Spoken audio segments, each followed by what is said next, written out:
Hello students, आज आपका topic rotational motion का लेक्चर नंबर 2, जिसमें आज हम एंगुलर डिस्प्लेसमेंट के बाद एंगुलर वेलोसिटी, एंगुलर एक्सेलरेशन के बारे में पढ़ेंगे। तो चलिए आज का टॉपिक स्टार्ट करते हैं, जिसका नाम है एंगुलर वेलोसिटी। ठीक है, आज का टॉपिक स्टार्ट करते हैं कहाँ से? एंगुलर वेलोसिटी से। इससे पहले मैंने आपको एंगुलर डिस्प्लेसमेंट पढ़ाया था। एंगुलर डिस्प्लेसमेंट को हम थीटा से डिनोट करते हैं और theta equal to S upon R ये मिला था आपको, जिसमें एस का मतलब होता है लीनियर डिस्प्लेसमेंट और लीनियर डिस्प्लेसमेंट के साथ साथ रेडियस से अगर डिवाइड करते हैं तो वहाँ पे हमको एंगुलर डिस्प्लेसमेंट मिल जाता है, यहाँ पे नो डाउट। ठीक है, और इसी को वेक्टर फॉर्म में लिखना था, तो vector S equal to vector theta cross vector R, जो कि एक प्रकार से क्या है यहाँ पे वेक्टर फॉर्म में इसको हम लिखते थे। ठीक है, डायरेक्शन के लिए अगर देखें तो डायरेक्शन के लिए राइट हैंड रूल लगाते हैं, ठीक है, क्योंकि वेक्टर क्वांटिटी है और डायरेक्शन हमेशा अगर एंटी क्लॉकवाइज रोटेशन कराते हैं किसी फिक्स्ड एक्सिस पर तो perpendicular outside to the plane होगा, और वहीं पे अगर राइट साइड यानी कि क्लॉकवाइज रोटेशन कराते हैं तो ऐसे समय में इनसाइड होगा। क्लियर? चलिए, एंगुलर वेलोसिटी की अगर हम बात करें तो the angular displacement per unit time is defined as angular velocity. ध्यान रखिएगा थोड़ा सा, जैसे कि हम अगर लीनियर वेलोसिटी की बात करते हैं तो लीनियर वेलोसिटी बोलें या सिंपली हम इसको वेलोसिटी बोल रहे हैं, तो इसका जो फॉर्मूला होता है वो होता है डिस्प्लेसमेंट अपॉन टाइम। ठीक है, क्या होता है? लेकिन कैसा displacement? Linear displacement upon time is known as यहाँ पे लीनियर वेलोसिटी या सिंपली वेलोसिटी कहते हैं। तो अगर हम लीनियर की जगह एंगुलर वेलोसिटी देखते हैं तो ऐसे समय में हमको डिस्प्लेसमेंट भी कैसा लेना होगा? एंगुलर लेना होगा। तो नो डाउट अब आपको क्लियर हो गया होगा कि एंगुलर वेलोसिटी किसे कहते हैं, यानी कि angular displacement per unit time is defined as angular velocity. Angular displacement per unit time, angular displacement per unit time, इसी को हम क्या कहते हैं यहाँ पर एंगुलर वेलोसिटी का नाम देते हैं। और इसे जनरली हम इस फॉर्म से लिख सकते हैं, ओमेगा से डिनोट करते हैं, omega equal to delta theta upon delta T. इसी को हम क्या कहते हैं यहाँ पर एंगुलर वेलोसिटी का नाम देते हैं। इंस्टेंटेनियस एंगुलर वेलोसिटी की अगर बात करें, इससे पहले जो मैंने भी बताया वो था एंगुलर वेलोसिटी कहाँ से किसी पॉइंट से किसी दूसरे पॉइंट तक। जैसे कि मान लेते हैं सपोज दैट यहाँ पे ये सेंटर है और एक पॉइंट P है, यहाँ से पार्टिकल मूव करता है, कहाँ तक जा रहा है? Q तक जा रहा है। तो P से Q तक जाने में जो डिस्प्लेसमेंट होता है एंगुलर डिस्प्लेसमेंट वो कितना है? डेल्टा थीटा है। ठीक है, और डेल्टा थीटा है तो ऐसे समय में यहाँ से यहाँ तक जाने में मान लेते हैं टाइम कितना लगता है? डेल्टा टी टाइम लगता है। तो वेलोसिटी कितनी होगी? एंगुलर वेलोसिटी होगी omega equal to delta theta upon delta T, यानी कि P से Q तक अगर रोटेट करने में जो एंगुलर वेलोसिटी है यानी कि ओमेगा कितने टाइम में? डेल्टा टी टाइम में, वो कितना होगा यहाँ पे? Delta theta upon delta T के बराबर है। ठीक है, यहीं पे अगर हम इंस्टेंटेनियस एंगुलर वेलोसिटी देखें, इंस्टेंटेनियस, ध्यान रखिएगा, इंस्टेंटेनियस अगर हम एंगुलर वेलोसिटी देखें, इंस्टेंटेनियस एंगुलर वेलोसिटी, तो इसके लिए जो फॉर्मूला होगा वो कैसा होगा? लिमिट के फॉर्म में, limit delta t tends to 0 delta theta upon delta t. ठीक है, और इसको हम क्या लिख सकते हैं? D theta upon D T के फॉर्म में भी ले सकते हैं। Vector omega equal to limit delta t tends to 0 delta theta upon delta t से d theta upon D T के फॉर्म में भी लिख सकते हैं। ठीक है, यहीं पे एवरेज एंगुलर वेलोसिटी की बात करें, अगर हम एवरेज एंगुलर वेलोसिटी की बात करें तो एवरेज एंगुलर वेलोसिटी के लिए total angular displacement upon total time equal to हो जाएगा total angular displacement upon total time. ठीक है, क्वेश्चन लिख सकते हैं theta 2 minus theta 1 upon T2 minus T1 के फॉर्म में लिख सकते हैं। तो ये हो गया आपका टोटल एवरेज एंगुलर वेलोसिटी का फॉर्म। यूनिट क्या है यहाँ पे? यूनिट है रेडियन पर सेकेंड। क्या है? रेडियन पर सेकेंड। रेडियन पर सेकेंड इसकी यूनिट है। डायमेंशनल फार्मूला,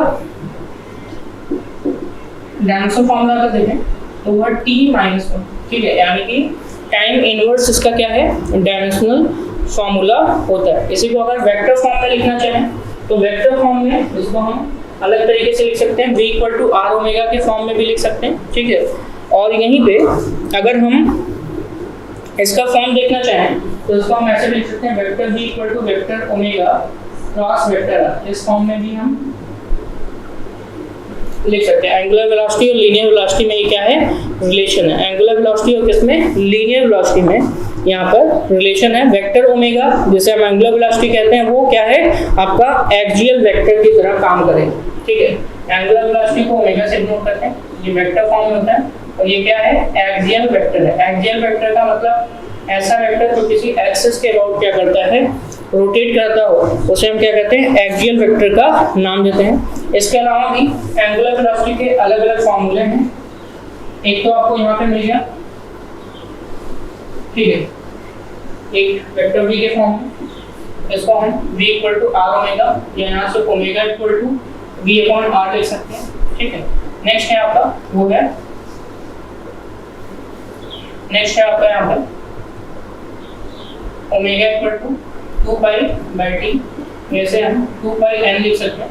t का मतलब होता है यहाँ पे टाइम पीरियड और n का मतलब होता है यहाँ पे फ्रीक्वेंसी। n का मतलब क्या होता है? फ्रीक्वेंसी। तो t का मतलब क्या है? यहाँ पे टाइम पीरियड है और n का मतलब यहाँ पे क्या है? वो है frequency. Clear?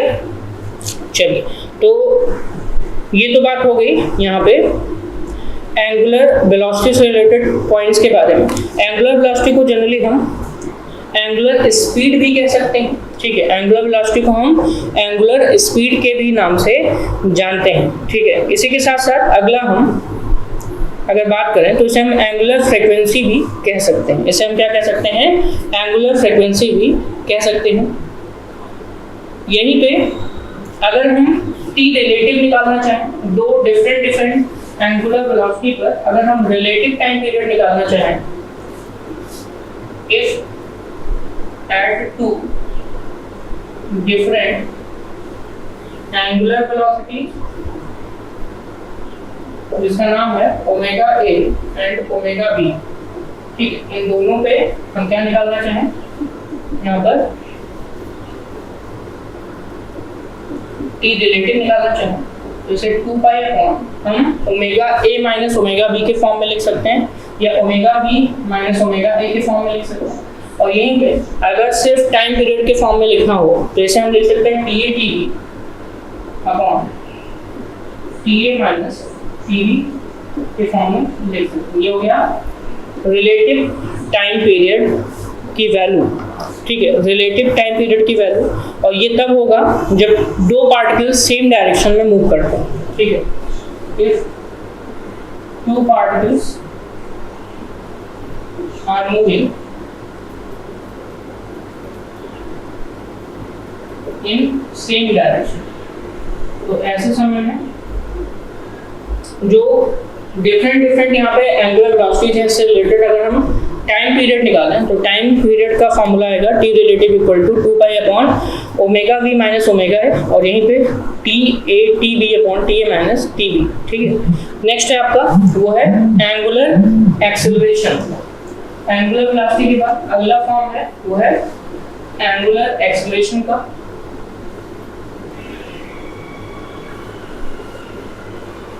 Angular acceleration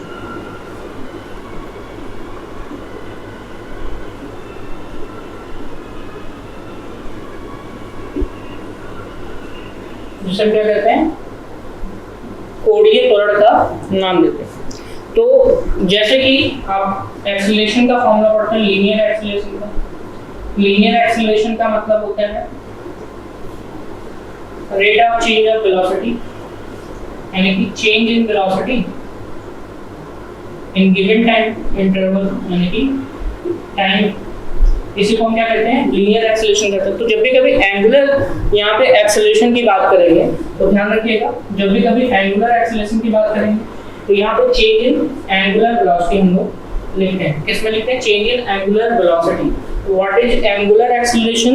The rate of change of angular velocity is defined as angular acceleration.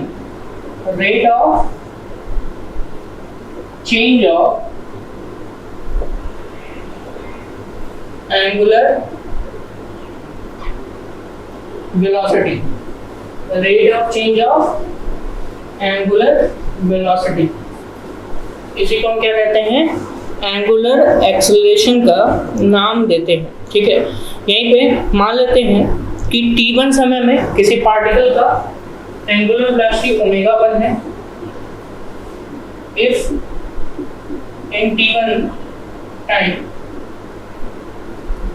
Omega 1 and in t2 time omega 2, then जो एंगुलर वेलोसिटी होगी या एंगुलर एक्सेलरेशन होगा, इसको हम अल्फा से डिनोट करेंगे। तो vector alpha equal to change of angular velocity, तो इसे हम लिख सकते हैं omega 2 minus omega 1 divided by t2 minus t1। ये आपका फॉर्मूला होगा किसका? एंगुलर एक्सेलरेशन का फॉर्मूला होगा। यहीं पे इंस्टेंटेनियस अगर एंगुलर एक्सेलरेशन देखें तो इंस्टेंटेनियस एंगुलर एक्सेलरेशन की अगर हम बात करें तो इसका फॉर्मूला होता है, लिमिट के तौर पर लिखते हैं इसे, जनरली हम क्या लिख सकते हैं? Delta omega upon delta T भी लिख सकते हैं। तो इसे हम लिख सकते हैं limit delta T tends to 0 delta omega upon delta T के फॉर्म में, या फिर हम इसे D omega upon D T के फॉर्म में भी लिख सकते हैं। और ये जो वैल्यू आपको मिलेगी, ये कैसे मिलेगी? आपको इंस्टेंटेनियस वैल्यू मिलेगी, यानी कि अल्फा की जो वैल्यू मिलेगी वो इंस्टेंटेनियस फॉर्म में। Instantaneous angular acceleration will be equal to limit delta T tends to 0, यहाँ पे डेल्टा ओमेगा वेक्टर फॉर्म में अपॉन डेल्टा टी, तो D omega upon D T के फॉर्म में आपको वैल्यू मिलती है। ये तो बात हो गई इंस्टेंटेनियस के लिए। यूनिट की अगर हम बात करें तो रेडियन पर सेकंड स्क्वायर, यूनिट रेडियन पर सेकंड स्क्वायर। ठीक है, रेडियन पर सेकंड स्क्वायर। और यहीं पे अगर डायमेंशन फार्मूला की बात करें तो t-2 इसका क्या हो जाएगा? डायमेंशन फार्मूला होता है। डायमेंशन फार्मूला कितना है? t-2 इसका डायमेंशन फार्मूला है। अल्फा की वैल्यू अगर 0 हो तो ऐसे समय में ध्यान रखिएगा, अगर अल्फा इक्वल टू 0 तो यानी कि अगर एंगुलर एक्सेलरेशन कितना हो? 0 हो, तो रोटेशनल और सर्कुलर जो मोशन है या सर्कुलर रोटेशनल मोशन है वो कैसा होगा? यूनिफॉर्म होगा। अल्फा की वैल्यू अगर 0 है, देन सर्कुलर, जिसे हम रोटेशनल भी कहते हैं, रोटेशनल मोशन कैसा होगा? यूनिफॉर्म होगा। यूनिफॉर्म मतलब एक समान होगा। ठीक है, और ये कब होगा? जब अल्फा की वैल्यू कितनी होगी? 0 होगी। यहीं पे अगर एवरेज निकालना चाहें तो अल्फा एवरेज का फॉर्मूला होता है, average yoga omega 2 minus omega 1 upon t2 minus t1। ठीक है, ये आपका एवरेज अल्फा की वैल्यू होती है। यहीं पे एंगुलर एक्सेलरेशन और लीनियर एक्सेलरेशन में कुछ रिलेशन होता है, और वो रिलेशन क्या है? जैसे कि मैंने आपको इससे पहले के हेडिंग में जिसमें एंगुलर वेलोसिटी हमने पढ़ा, वहाँ पर लीनियर वेलोसिटी और एंगुलर वेलोसिटी में मैंने आपको एक रिलेशन बताया था, यानी कि जिसमें मैंने लिखा था vector v equal to vector omega cross vector r। ध्यान रखिएगा, अभी मैंने फॉर्मूला बताया था इससे पहले की हेडिंग में। तो ये वेक्टर फॉर्म है और वेक्टर प्रोडक्ट ये है लीनियर वेलोसिटी। ये कैसा है? Linear velocity. ये कैसा है? Angular velocity. ठीक है, ये था। तो ऐसे ही सेम आपका एंगुलर एक्सेलरेशन और लीनियर एक्सेलरेशन में भी कुछ रिलेशन है, और वो क्या है ध्यान रखिएगा। Vector A equal to vector alpha cross vector R, ये फॉर्मूला है। ए को हम कहते हैं लीनियर एक्सेलरेशन और यहाँ पे अल्फा को कहते हैं एंगुलर एक्सेलरेशन, ठीक है। तो इन दोनों में रिलेशन क्या है, vector A equal to vector alpha cross vector R के फॉर्म में यहाँ पे रिलेशन है। और ये भी क्या है, एक प्रकार से एक्सियल वेक्टर है। क्या एक्सियल वेक्टर, एक्सिस के अबाउट जो भी वेक्टर्स रोटेट करते हैं उनको हम क्या कहते हैं, एक्सियल वेक्टर कहते हैं। और इसकी जो डायरेक्शन है वो अलोंग एंगुलर वेलोसिटी है, डायरेक्शन अलोंग एंगुलर वेलोसिटी। आपको पता होगा कि अगर लीनियर वेलोसिटी की बात करें तो लीनियर वेलोसिटी के लिए जो लीनियर एक्सेलरेशन की डायरेक्शन होती है वो भी लीनियर वेलोसिटी की डायरेक्शन में होती है। सेम ऐसे अगर हम एक्सियल वेक्टर के फॉर्म में हम एंगुलर एक्सेलरेशन की बात कर रहे हैं तो इसकी जो वेलोसिटी, इसका जो डायरेक्शन है वो एंगुलर वेलोसिटी के डायरेक्शन में होगा, और साथ ही साथ परपेंडिकुलर टू रोटेशनल प्लेन होगा, क्योंकि वेलोसिटी भी हमेशा रोटेशनल प्लेन के क्या होती है, वो कैसे होती है, परपेंडिकुलर इनवर्ड या आउटवर्ड होती है। जैसे कि मैं बता चुका हूँ, एंटी क्लॉकवाइज होगा तो आउटवर्ड होगा परपेंडिकुलर टू द प्लेन, और अगर क्लॉकवाइज होगा तो इनवर्ड होगा, ठीक है। यहीं पे अल्फा की वैल्यू अगर 0 है तो ऐसे समय में यूनिफॉर्म सर्कुलर मोशन होगा, और यूनिफॉर्म सर्कुलर मोशन का मतलब वेक्टर ओमेगा क्या होगा, कांस्टेंट होगा, जो कि मैं यहाँ पे पहले ही बता चुका था। अल्फा की वैल्यू अगर 0 हो जाएगी तो ऐसे समय circular rotational motion said to be uniform, is said to be uniform. Clear. चलिए कुछ रिलेशंस हम देख लेते हैं जो कि लीनियर मोशन और रोटेशनल मोशन में लगते हैं, उन रिलेशंस के बारे में हम यहाँ पे बात कर लेते हैं। तो नेक्स्ट हेडिंग है आपका, अभी तक आपने 3 तरीके के एक्सियल वेक्टर आपने पढ़े, वो है एंगुलर डिस्प्लेसमेंट, एंगुलर वेलोसिटी और angular acceleration, theta, omega, alpha, ये 3 तरीके के एक्सियल वेक्टर के बारे में आपने पढ़ा। अब हम यहाँ पे पढ़ेंगे वो है equations of linear motion and rotational motion, बहुत ही इंपॉर्टेंट है। इसको अगर याद रखेंगे तो आगे के बहुत सारे क्वेश्चन न्यूमेरिकल सॉल्व हो जाएंगे। Equations of linear motion and rotational motion, equations of linear motion and rotational motion। तो एक साइड हम लीनियर मोशन देखेंगे और एक साइड हम रोटेशनल मोशन के इक्वेशंस देखेंगे। लीनियर मोशन की इक्वेशन एक तरफ, रोटेशनल मोशन की इक्वेशंस हम देखेंगे। लीनियर मोशन के इक्वेशंस की अगर हम बात करें तो अगर लीनियर एक्सेलरेशन क्या है, पहला इफ a इक्वल टू 0, यानी कि लीनियर एक्सेलरेशन कितना है, 0 है, तो u क्या होगा, याद रखिएगा। अगर एक्सेलरेशन 0 है तो u क्या होगा, कांस्टेंट होगा। और अगर u कांस्टेंट है यानी कि एक्सेलरेशन 0 है तो ऐसे समय में s इक्वल टू किसके बराबर होगा, सिंपली ut के बराबर, यानी कि जो डिस्टेंस है it will be equal to, या displacement will be equal to velocity into time, ये आपको पता है।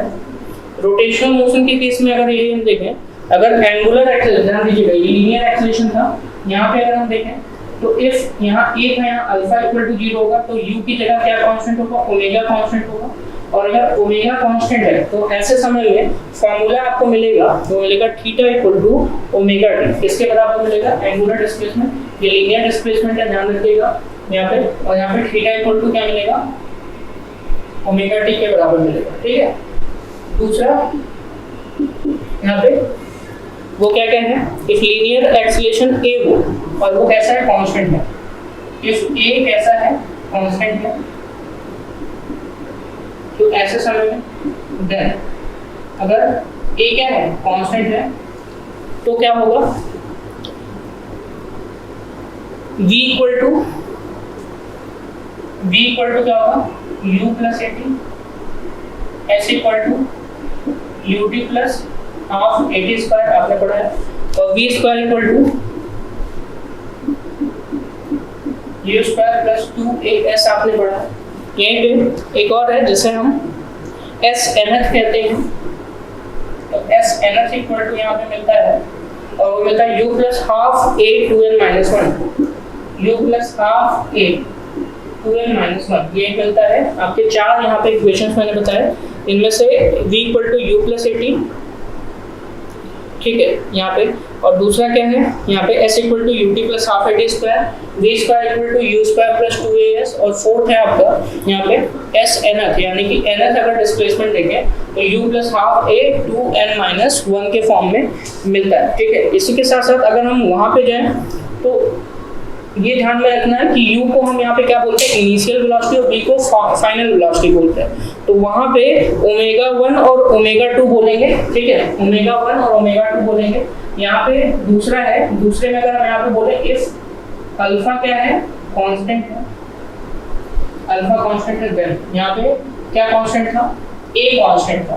अगर a कांस्टेंट है तो ये फार्मूला चलेगा, वहाँ पे अगर एंगुलर एक्सीलरेशन अल्फा कांस्टेंट है तो क्या फार्मूला चलेगा, ध्यान दीजिएगा।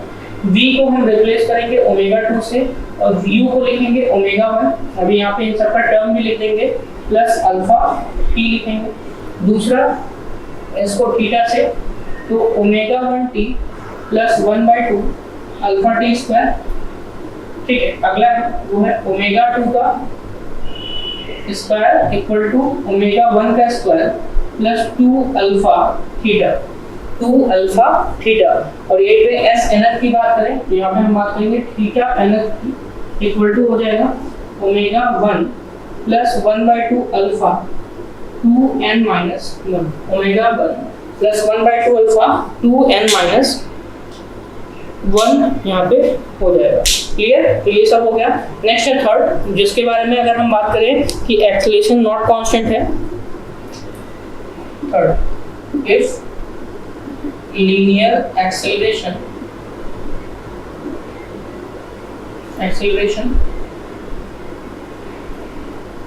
is not constant,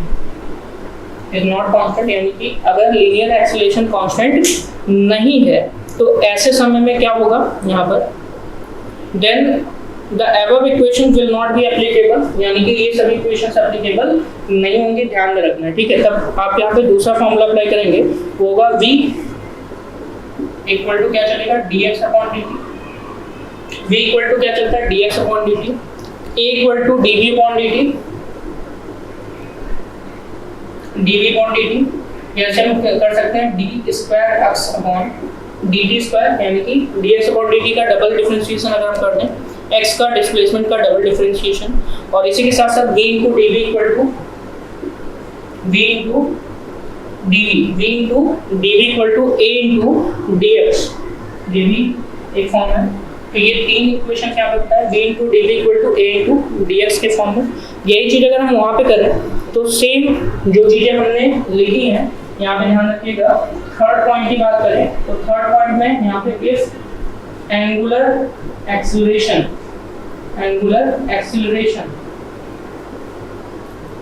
is not constant, ऐसे समय में अगर एंगुलर एक्सेलरेशन नहीं कांस्टेंट है तो v की जगह हम क्या लिखेंगे, omega equal to d theta upon dt, omega की इक्वल टू कितना हो जाएगा, d theta upon dt, alpha equal to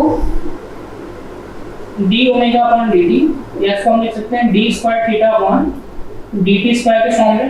और लास्ट है जैसे v इंटू dv के फॉर्म में हमने लिखा है तो ओमेगा इंटू यहाँ पे d ओमेगा के फॉर्म में लिखेंगे equal to alpha into d theta, omega into D omega equal to alpha into D theta के फॉर्म। तो ये तीन इक्वेशन यहाँ पे इसके हो गए, ठीक है। तो ये जो आप इक्वेशन देख रहे हैं ये सभी लीनियर इक्वेशंस और रोटेशनल मोशन के इक्वेशंस है। किसके हैं, लीनियर इक्वेशंस यानी कि लीनियर मोशन के और रोटेशनल मोशन के। ध्यान रखिएगा यहाँ पे तीन चीजें हमने बताई हैं और उसी तीन चीजों के बेसिस पर हमने इधर भी लिखा है। यहाँ पे लीनियर मोशन में लीनियर एक्सीलरेशन के बेसिस पर है सब कुछ। लीनियर एक्सीलरेशन 0 है तो u कांस्टेंट होगा, फॉर्मूला ये चलेगा सिर्फ। लीनियर एक्सेलरेशन अगर कांस्टेंट है तो ऐसे समय में ये तीन फॉर्मूले, चार फॉर्मूले अगर हम पढ़ेंगे, ये चार फॉर्मूले ये देखेंगे, और यहाँ पर भी ये चार फॉर्मूले।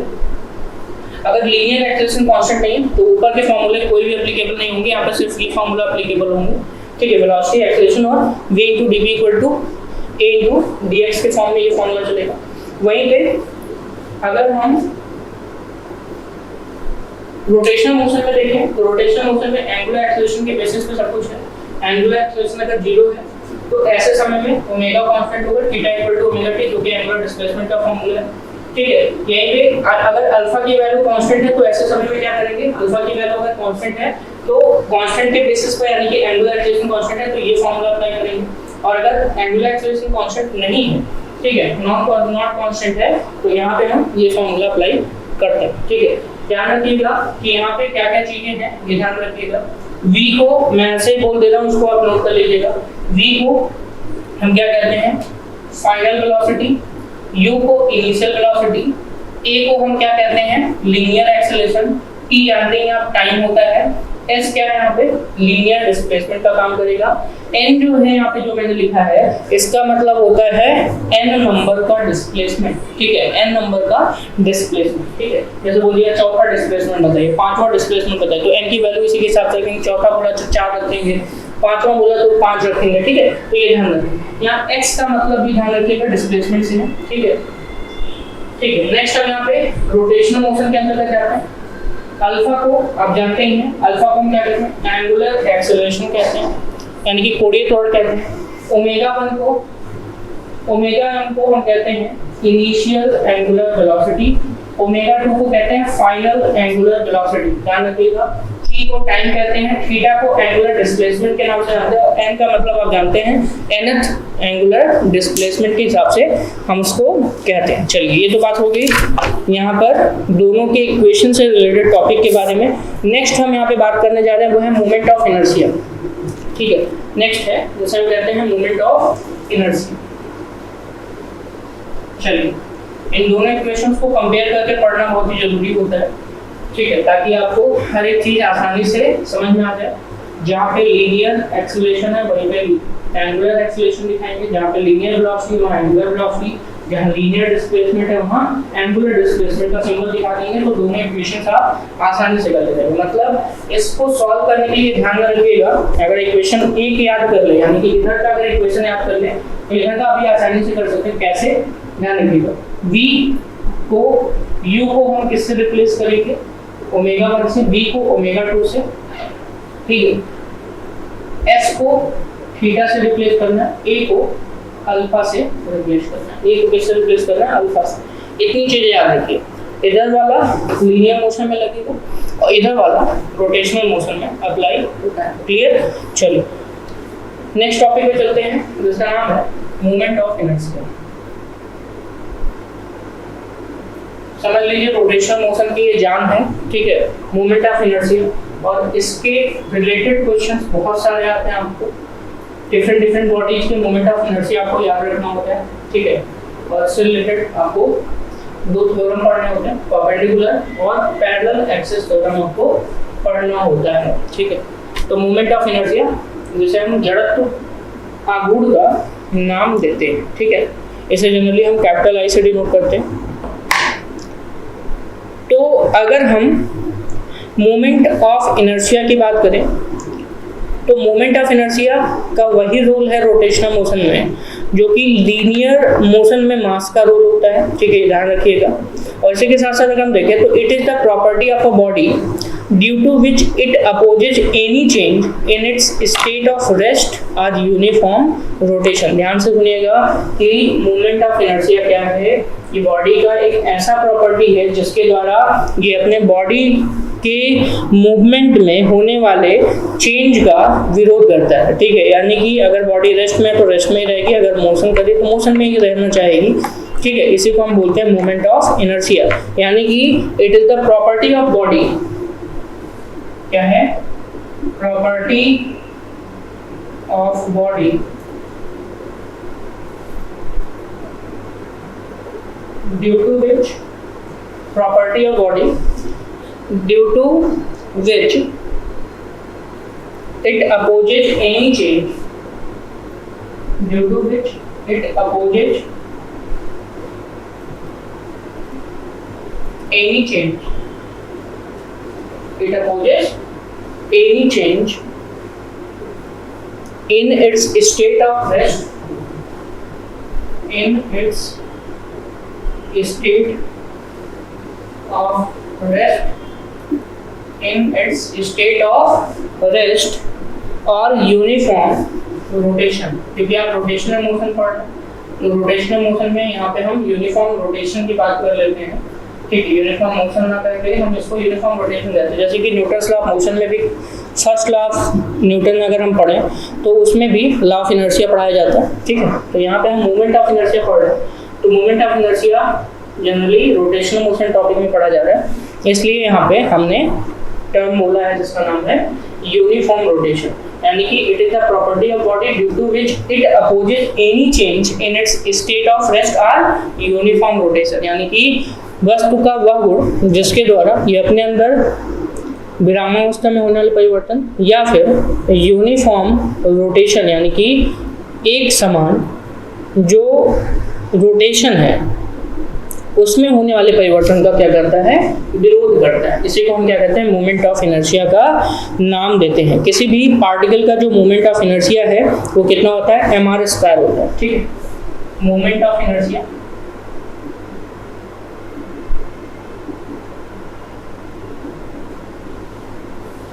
आपका पार्टिकल इज कितना होता है, I = mr²। कितना होता है, mr²। m क्या है, मास ऑफ द पार्टिकल है। ठीक है, और r क्या है यहाँ पर, वो है perpendicular distance of the particle from the rotational axis. मतलब suppose that this is a body, अब इस बॉडी में हमने एक पार्टिकल लिया जिसका मास कितना m है, इसको हम इस एक्सिस के अबाउट क्या कराते हैं, रोटेट कराते हैं। यहाँ पे इस एक्सिस के अबाउट हम इसको क्या करा रहे हैं, रोटेट करा रहे हैं। मतलब ये एक्सिस है उसके अबाउट हम इस बॉडी को रोटेट कराते हैं, तो ये जो m है ये भी इस एक्सिस के अबाउट क्या करेगा, रोटेट करेगा। Suppose that this is axis and the particle is here. ठीक है, and the particles distance from this axis perpendicular is r। यहाँ पे जो डिस्टेंस है वो हम परपेंडिकुलर दिखाते हैं, ये डिस्टेंस मान लेते हैं कितना है, r। ठीक है, अब हम क्या कराते हैं, इसको रोटेट कराते हैं। तो रोटेट कराते समय जो m है वो तो वही रहेगा, और इस फिक्स एक्सिस के अबाउट क्या कर रहा है, रोटेट कर रहा है। इसके अबाउट क्या कर रहा है, रोटेट कर रहा है, तो डिस्टेंस भी उतनी ही रहेगी, मेंटेन रहेगी। तो इसी को हम क्या बोलते हैं, मोमेंट ऑफ इनर्शिया। यानी कि अगर आपसे कोई पूछे what is the moment of inertia of a particle, तो आप यहाँ पे बताओगे कि this is the product of mass of the particle to the distance square. और ये डिस्टेंस स्क्वायर क्या है, यहाँ पे डिस्टेंस ऑफ द पार्टिकल, वो भी कैसा, perpendicular distance of the particle from the rotation axis. ठीक है, जिसे हम क्या कहते हैं, moment of inertia of a particle कहते हैं। I = कितना होता है, mr² होता है। मैं लिख देता हूँ, m क्या है, मास of the particle, mass of the particle. r क्या है, perpendicular distance, perpendicular distance of particle, ये डिस्टेंस जो है परपेंडिकुलर है 90 डिग्री, यानी कि इस एक्सिस से 90 degree. Particle from rotational axis, rotational axis से जो परपेंडिकुलर डिस्टेंस है इसी को हम क्या कहते हैं, r से डिनोट करते हैं। क्लियर, चलिए इसी के साथ साथ अगर हम किसी बॉडी का मोमेंट ऑफ इनर्शिया निकालें जो कि कई सारे पार्टिकल से मिलकर बना, जैसे कि मैंने सिर्फ एक सिंगल पार्टिकल का मोमेंट ऑफ इनर्शिया निकाला, तो अगर यहीं पे हम पूरे बॉडी का मोमेंट ऑफ इनर्शिया निकालें तो वो कैसे निकलेगा, ध्यान दीजिएगा। सभी मोमेंट ऑफ इनर्शिया को हम ऐड कर देंगे, तो यहाँ पे लिख सकते हैं moment of inertia, moment of inertia of a body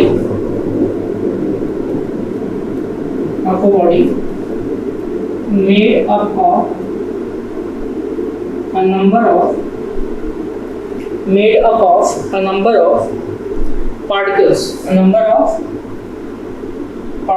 ठीक है, नंबर ऑफ पार्टिकल्स से मिलकर बना हो, तो इसका मोमेंट ऑफ इनर्शिया निकालें बॉडी का, तो ऐसे समय में हम सभी पार्टिकल्स को, यानी कि सपोज दैट ये बॉडी है, इसके कई सारे पार्टिकल्स हैं, m1 है, इसका डिस्टेंस r1 है, ऐसे दूसरा है m2 है, इसका डिस्टेंस कितना है r2 है, मान लेते हैं तीसरा पार्टिकल है जिसका मास m3 और डिस्टेंस कितना है परपेंडिकुलर वो कितना है, यहाँ पे ये r2 था, तो यहाँ से इसका परपेंडिकुलर डिस्टेंस कितना है r3 है। तो इन सभी को हम क्या करते हैं, इनके सभी मोमेंट ऑफ इनर्शिया को निकाल करके हम उसका क्या करते हैं, सम करते हैं। m2 r2 का स्क्वायर, m3 r3 का स्क्वायर प्लस कहाँ तक m r का स्क्वायर। तो ये आपका क्या कहलाएगा, उस बॉडी का मोमेंट ऑफ इनर्शिया कहलाता है, उस बॉडी का मोमेंट ऑफ इनर्शिया कहलाता है। और ये जो आपने अभी अभी जस्ट निकाला है, ये डिस्क्रीट डिस्ट्रीब्यूशन का है, ध्यान रखिएगा, ये किसके लिए है, डिस्क्रीट डिस्ट्रीब्यूशन का, मतलब पार्टिकल्स इधर उधर बिखरे पड़े हैं, उन सबका अगर हम एक साथ निकालते हैं तो आप ऐसे निकालो।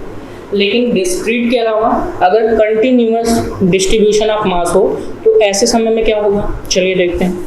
ठीक है, मोमेंट ऑफ इनर्शिया अभी तक हमने डिस्क्रीट डिस्ट्रीब्यूशन के लिए निकाला है, अब हम निकालेंगे for continuous distribution of mass. Next है moment of inertia of a continuous distribution of mass. Moment of inertia of continuous distribution of mass. ठीक है, कंटिन्यूअस डिस्ट्रीब्यूशन ऑफ मास का अगर हम मोमेंट ऑफ इनर्शिया निकालें तो ऐसे समय में इसे हम लिख सकते हैं dm/r²। ठीक, ऐसे समय में इसको लिख सकते हैं di = dm/r², और इसे हम ऐसे भी लिख सकते हैं I इंटीग्रेशन कर लें, वो भी किसका, dm/r² का इंटीग्रेशन करने का r² × dm के फॉर्म में, उसको हम ऐसे भी लिख सकते हैं। ठीक है, तो ये था आपका मोमेंट ऑफ इनर्शिया, वो भी किसका, कंटिन्यूअस डिस्ट्रीब्यूशन ऑफ मास का। यहाँ पे डायमेंशनल फार्मूला देखें या यूनिट देखें, तो यूनिट सबसे पहली बात ध्यान रखिएगा, यूनिट क्या होता है, किलोग्राम मीटर स्क्वायर।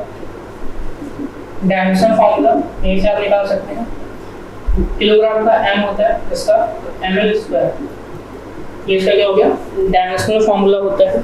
और इसी के साथ साथ जनरली मोमेंट ऑफ इनर्शिया किसी चीज के, किन चीज़ों पर डिपेंड करके, इनके बारे में बताने जा रहे हैं। ठीक है, तो नेक्स्ट पॉइंट है वो है moment of inertia depends on mass, distribution of mass and position of axis of rotation. I depends on मास या फिर distribution of mass, distribution of मास किस पे डिपेंड करता है, मास पे डिपेंड करता है, या फिर distribution of mass and the position of axis of rotation, and the position of axis of rotation, यानी कि एक्सिस ऑफ रोटेशन के पोजीशन पर भी ये क्या करता है, डिपेंड करता है। तो मोमेंट ऑफ इनर्शिया की वैल्यू इन तीन चीज़ों पर मेनली डिपेंड करती है। इसी के साथ साथ अगर हम बात करें तो it does not depend upon, does not depend upon, किन चीज़ों पे नहीं डिपेंड करती, वो है angular velocity, angular acceleration, omega पर, अल्फा पर, टॉर्क पर, जिसे हम टाउ से डिनोट करते हैं, टॉर्क के साथ साथ angular momentum, rotational kinetic energy, angular momentum जिसे एल से डिनोट करते हैं। ठीक है, इसे हम क्या कहते हैं, एंगुलर मोमेंटम, एल से डिनोट करते चलिए, और रोटेशनल काइनेटिक एनर्जी, इन सभी चीज़ों पर निर्भर नहीं करती। It does not depend upon angular velocity, angular acceleration, torque, angular momentum, rotational kinetic energy. It is not a vector, यानी कि ये वेक्टर क्वांटिटी नहीं है। As direction is not to be specified, यानी कि इसका जो डायरेक्शन है वो स्पेसिफाइड नहीं होता है। ये एक प्रकार से अगर देखा जाए तो टेंसर क्वांटिटी होती है। बहुत ही इंपॉर्टेंट पॉइंट है, मोमेंट ऑफ इनर्शिया कैसी क्वांटिटी होती है? टेंसर क्वांटिटी, ठीक है, यानी कि इनका जो डायरेक्शन है वो स्पेसिफाइड नहीं होता है, वेक्टर क्वांटिटी नहीं होती है। कैसी क्वांटिटी होती है? टेंसर क्वांटिटी होती है, ठीक है। चलिए, तो ये तो बात हो गई यहाँ पर किसके बारे में? मोमेंट ऑफ इनर्शिया के बारे में। तो आज के इस लेक्चर में हमने आपको सेंटर ऑफ मास से रिलेटेड पॉइंट्स बताए, और इसी के साथ साथ इससे पहले के लेक्चर में हमने आपको सेंटर ऑफ मास बताया था। आज के लेक्चर में हमने आपको एंगुलर वेलोसिटी, एंगुलर एक्सेलरेशन और मोमेंट ऑफ इनर्शिया का पॉइंट क्लियर किया, और साथ ही साथ मैंने आपको रोटेशनल इक्वेशन और इसी के साथ साथ हमने आपको जो लीनियर इक्वेशंस हैं उससे रिलेटेड पॉइंट्स आपका क्लियर किया। इसके आगे का जो टॉपिक है जिसमें हम रेडियस ऑफ गायरेशन और थ्योरम के बारे में पढ़ेंगे, ठीक है, इसे हम आपको नेक्स्ट वीडियो में बताएंगे। Thank you so much.